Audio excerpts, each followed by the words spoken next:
সম্মানিত viewers, YouTube channel SR TV সৌজন্যে গ্রামগঞ্জের আঞ্চলিক খবর আপনারা দেখরা সৌর বিদ্যুতের লাইটের দৃশ্য চাষাবাতিজা গ্রুপের সৌজন্যে রাস্তাত সৌর বিদ্যুতের লাইটের কাজ করে দেওয়া হচ্ছে। ওই অন্ধকার রাত্রে রাস্তাকে আলোকিত করার জন্য এই সৌর বিদ্যুতের লাইটটা দেওয়া হচ্ছে।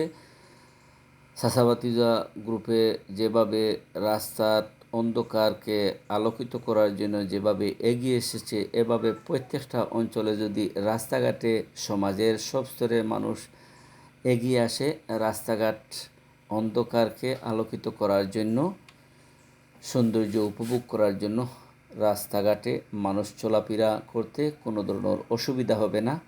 এই ধরনের সহযোগিতার জন্য সবাই এগিয়ে এসো। YouTube channel SR TV subscribe করবা, শেয়ার করবা, গ্রামগঞ্জের আঞ্চলিক খবর দেখার জন্য সঙ্গে